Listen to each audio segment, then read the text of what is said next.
What is the Lakers' identity? We had a great talk last week on the Sedano and Cap show about what is the Lakers' identity. I want to dig into that, but before I do, I have to remind you guys that Lakers Talk Daily is presented by Pechanga Resort Casino. You can play your perfect combination at Pechanga Resort Casino, the official Native American resort and casino of the Los Angeles Lakers. Skip the traffic. Head on over to Pechanga Resort Casino just off the I-15 in Temecula. Visit Pechanga.com or call 888-PECHANGA for reservations and for more information. So when I mean, what is the Lakers' identity? This is what I am referring to. You look at this NBA Finals. You see a team like the Oklahoma City Thunder. They play hard-nosed defense. They're going to pick you up as soon as you cross the half-court line, and they're going to utilize that defense and transition that into offense and get easy buckets. And they also know, as far as offensively, the ball runs through Shai Gilgeous-Alexander's hands first, and then everyone else on the Oklahoma City roster eats. You look at the Indiana Pacers.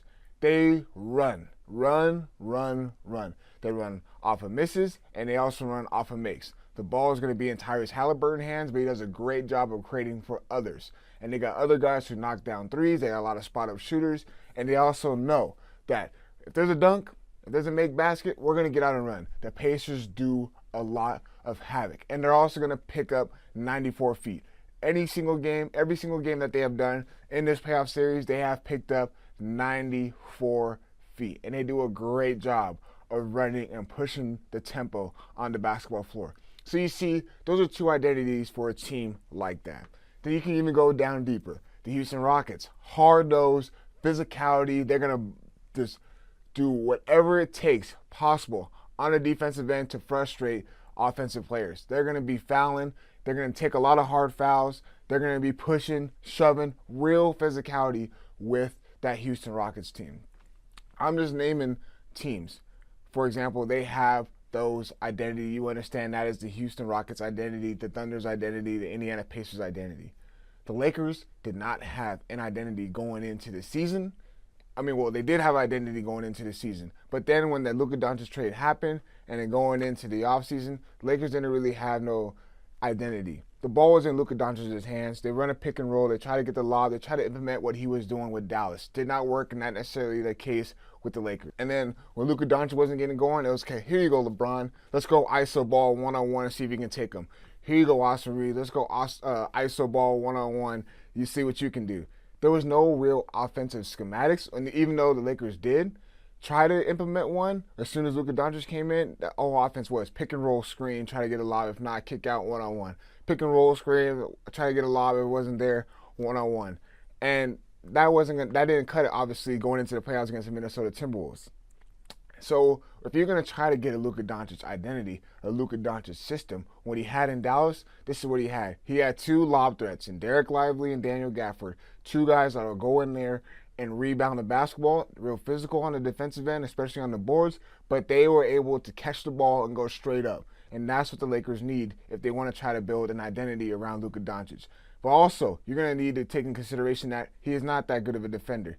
But I do feel like Luka Doncic is going to get in shape. He's going to get in better shape for the next season, and he's going to be a lot better on the defensive end of the floor, especially what J.J. Redick has in store, and he's going to command a lot out of him. He's going to be the face of this franchise. So with that being said, he's not that good defensively. The Dallas Mavericks had a lot of great wing players on that team, meaning wing guys who can spot up, catch and shoot, but they also were able to defend. They could switch 1 through 5. The Lakers try to do that. They try to have a defense where you can switch 1 through 5, and it did not play in their respective. It did not play out well for the Lakers, respectively. And I just look at, obviously, the easiest series to point out was that Minnesota Timberwolves series and how the Lakers were in a disadvantage on the rebounding, on the defensive end of the floor, and they really couldn't score that well offensively because the offense is real stagnant at a course. And then defensively, they try to switch. The Timberwolves were able to exploit that, and they were able to get the 50-50 balls and able to get second chance points. And that's what the Lakers needed. They had no identity going into the playoffs either. So with that being said, what is going to be the Lakers' identity? And Sedano brought up a good point saying that, start off with ownership, the change. And there hasn't been that much drastic change with the Oklahoma City Thunder. They have The GM is Sam Presti. He understands what he needs and what he understands how this team was going to be able to thrive in the years to come. He just kept on stacking up draft picks. He's utilizing those draft picks. He built the best roster around Shai Gilgeous-Alexander, and the fact that Mark Daigneault, the Thunder's head coach, was able to implement a system, they stuck with that system. There was a team identity going in for the Oklahoma City Thunder for years and years and years, and look how it's panning out for them. The Lakers have had drastic changes in head coaches, from Frank Vogel to Darvin Ham, to JJ Redick now. There has not been a straight system. It's always been a change over the course of years. And I just hope going forward that if they're going to have an identity, if they're going to have a real foundation, a real franchise, JJ Redick has to be that soul. He has to be that coach, the leader, to be able to implement a system, a structure to keep these guys going years and years to come, especially if you're going to plan on extending Luka Doncic. He has to be the face of the franchise, but you have to build a real identity around him. So that's pretty much where I'm getting at. And with this offseason coming up, it's going to be very, very interesting how the Lakers can build a team identity, a Lakers identity going into this offseason. I tell you who might that be after I let my partners at Pechanga give you guys a quick word.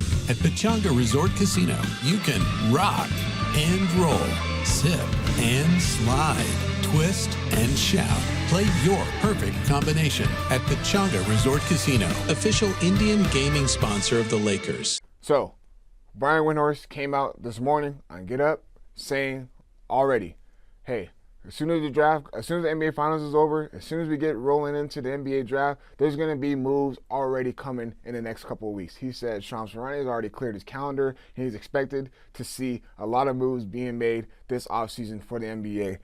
Literally in the span of a couple weeks. So we all got to be on our toes and be ready for what's about to happen in this NBA offseason. There's going to be a lot of moves that are expected to be made, a lot of superstars being changed, a lot of coaches. Whatever the case is, it's going to be the biggest offseason in the NBA in over a course of a couple years. So with that being said, Lakers got to hit it hard, man.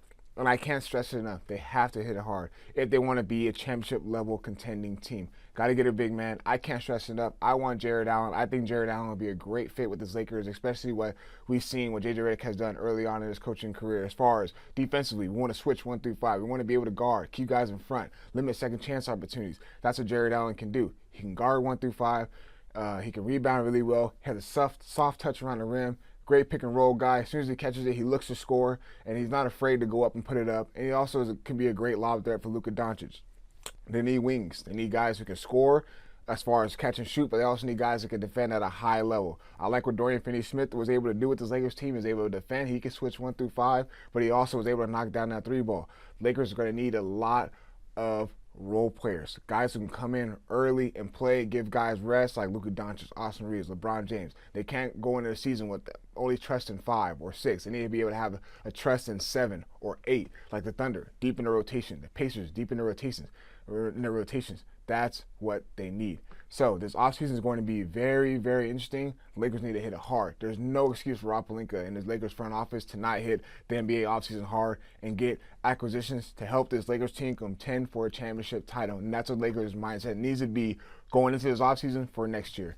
But as always, I appreciate you guys tuning in. We out.